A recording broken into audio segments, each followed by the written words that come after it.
नमस्कार सभी मित्रों का स्वागत है हमारे चैनल पे लाइफ साइंस विद प्रोफेसर में हम unit 1 molecules and their interactions relevant to biology के आज दूसरे लेक्चर में है। नाम है उसका मॉलिक्यूल्स। तो मॉलिक्यूल्स क्या है?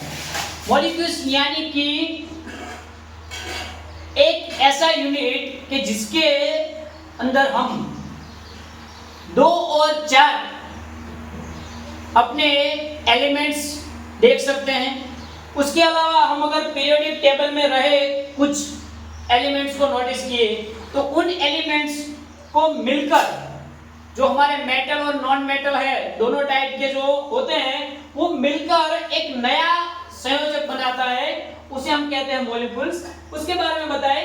अब molecules is an electrically natural group, यानी कि इलेक्ट्रिकली यानी कि वो कहां तो प्लस विजबार कहां तो माइनस विजबार, यानी कि चार्ज या तो प्लस चार्ज या माइनस चार्ज उसके अंदर होगा। Group of atom joined together by chemical bond. क्या बताया कि एटम्स, अगर ये हाइड्रोजन का एटम्स है और ये हाइड्रोजन का एटम्स ऑक्सीजन के एटम के साथ जुड़ा हुआ है, किसकी मदद से?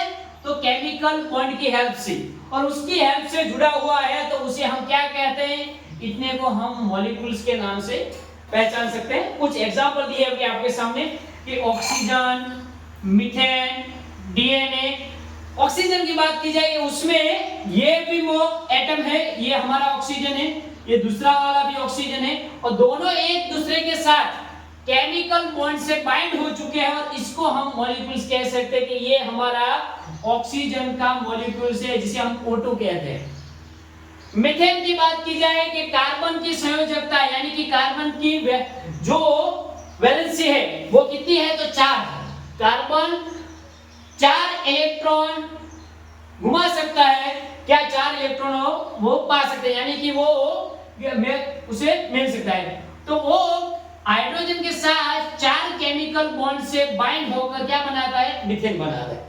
उसी तरह हम डीएनए की बात की जाए तो कि डीएनए किसका बना हुआ होता है? तो डीएनए है वो न्यूक्लियोटाइड का बना हुआ होता है। किसका वो बना हुआ होता है?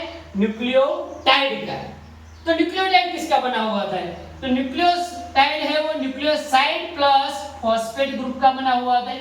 और अगर फॉस्फेट की हम डीपली स्टडी करें तो वो उसमें एक फॉस्फोरस उसके साथ 4 ऑक्सीजन बाइंड होंगे।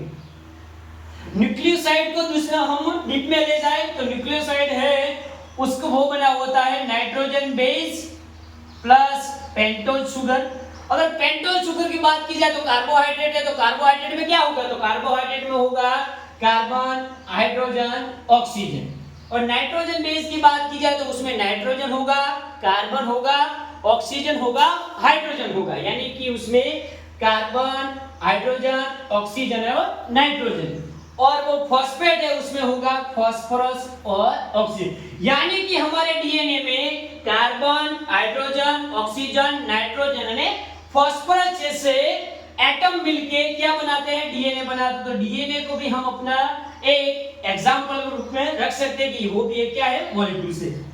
अब मॉलिक्यूल्स में consist of 2 atoms of the same element और many atoms of the different element, यानी कि मॉलिक्यूल से उसमें सेम एटम भी हो सकते हैं, यानी कि कार्बन कार्बन भी बाइंड हो सकता है, ऑक्सीजन ऑक्सीजन भी बाइंड हो सकता है, और उसमें डिफरेंट एलिमेंट भी हो सकते हैं। एग्जांपल तरीके मीथेन, तो मीथेन को हम एग्जांपल के रूप में ले सकते हैं। तो मीथेन में हम कार्बन ऑक्सीजन, कार्बन और हाइड्रोजन दोनों भिन्न भिन्न यानी कि डिफरेंट डिफरेंट एलिमेंट है, और दोनों एलिमेंट है एक दूसरे के साथ जुड़ सकते हैं। The smallest particle of a substance that has all of the physical and chemical properties of that substance. Smallest यानी कि सबसे छोटा है of the substance, किसी भी substance का, and that has all of the physical, और उसके पास physical यानी कि भौतिक, physical यानी कि भौतिक, chemical यानी कि रासायनिक, उसके पास भौतिक स्ट्रक्चर यानी कि वो सॉलिड भी हो सकता है, लिक्विड भी हो सकता है, गैसियस फॉर्म में भी हो सकता है, और रासायनिक रूप से कहा जाए तो हम जो केमिकल बॉन्ड का जो स्ट्रक्चर बताते हैं तो केमिकल बॉन्ड है उसका केमिकल नेचर ही है। अगर बात की जाए कि कितने टाइप के ऐसे मॉलिक्यूल्स होते हैं कि 3 टाइप्स ऑफ द मॉलिक्यूल्स, हमें यहाँ पे एटम्स नहीं लिखना, हमें यहाँ पे लिखना है मॉलिक्यूल्स। तो मॉलिक्यूल्स ऑफ एन एटम्स यानी कि कोई एटम है तो वो एटम खुद एक मॉलिक्यूल से, कोई एटम है तो एटम खुद एक मॉलिक्यूल से। मॉलिक्यूल्स ऑफ एन एलिमेंट, किसी धातु को ले लीजिए आप, आयन को ले लीजिए, सपोज हम यहाँ पे आयन को लेते हैं, अगर हम यूरेनियम को लेते हैं, अगर हम neptunium, plutonium, americium, curium, berkelium, californium, einsteinium, fermium, mendelevium, nobelium, lawrencium, पूरी तरह से जो हमारा जो एफ ब्लॉक है उसके बारे में लेंगे तो वो भी किसमें आएगा, मॉलिक्यूल्स ऑफ द एलिमेंट। और मॉलिक्यूल्स ऑफ द कंपाउंड यानी कि कंपाउंड जिसके अंदर हमें ऐसे ऐसे एग्जांपल देखने को मिलते हैं कि Fe होता है तो उसके साथ ऐसे CO बाइंड होता है। मुझे नहीं पता कि इसका नाम क्या होता है क्योंकि मैं केमिस्ट्री का स्टूडेंट हूं ही नहीं। IUPAC नोमेनक्लेचर के अनुसार अगर आप CSIR नेट में केमिकल साइंस की पढ़ाई कर रहे हैं, किसकी पढ़ाई कर रहे हैं, केमिकल साइंस की पढ़ाई कर रहे हैं, तो उसके रिगार्डिंग आपको सभी पता होगा कि कंपाउंड का नोमेनक्लेचर क्या होता है। लाइफ साइंस में उसके रिगार्डिंग कुछ टॉपिक होते नहीं है। अगर बात की जाए कि मॉलिक्यूल्स है तो मॉलिक्यूल्स वर्ड से वो पूरी तरह से इनऑर्गेनिक केमिस्ट्री के रिलेटेड है और हमारे बायो लाइफ साइंस में पूरी तरह से हम ऑर्गेनिक इनऑर्गेनिक को अलाउ नहीं करते। हमारे यहाँ ऑर्गेनिक केमिस्ट्री को पूरा पढ़ा जाता है क्योंकि हमें बायोमोलिक्यूल्स पढ़ना है। क्या पढ़ना है, बायोमोलिक्यूल्स, जैविक एलिमेंट्स, जिसके बारे में बात करेंगे कि it is a chemical compound found in a living organism, यानी कि जीवंत कोश में, जीवंत कोशिकाओं में, जीवंत कोशिकाओं में जो पाया जाता है उसे क्या कहा जाता है, तो उसे बायोमोलिक्यूल्स के नाम से जाना जाता है। क्या कहा जाता है, बायोमोलिक्यूल्स के नाम से कहा जाता है। और ये बायोमोलिक्यूल्स किसके बने होते हैं, तो कि carbon, hydrogen, oxygen, nitrogen, sulphur, phosphorus, उसके अलावा हम नाम लिखते हैं तो कि कॉपर। कॉपर का नाम इसलिए लिया क्योंकि आपके बॉडी में 2 एमिनो एसिड है वो पूरी तरह से कॉपर से बने हुए होते हैं। एक का नाम है सिस्टीन, एक का नाम है सिस्टीन और दूसरे का नाम है मिथ्योनिन। ये भी हमें याद रखने हैं, ये CSIR नेट में आ सकता है। मेनली जो बायोमोलिक्यूल्स है उसकी बात की जाए तो उसके टोटल 4 टाइप होते हैं मेनली, उसके अलावा दूसरे भी बॉडी में पाए जाते हैं लेकिन इनको बहुत अच्छे तरह से हमें पढ़ना है।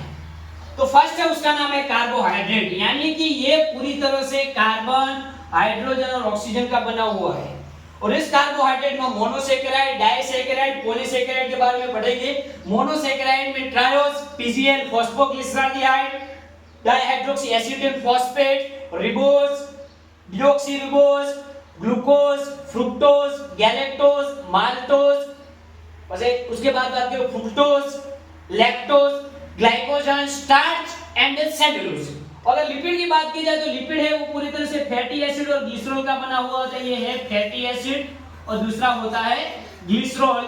और प्रोटीन की बात की जाए तो ये एमिनो एसिड की पॉलीपेप्टाइड चेन है। क्या है, एमिनो एसिड की पॉलीपेप्टाइड चेन है। और न्यूक्लिक एसिड है, यानी कि इसमें हम DNA और RNA को डिटेल में पढ़ेंगे।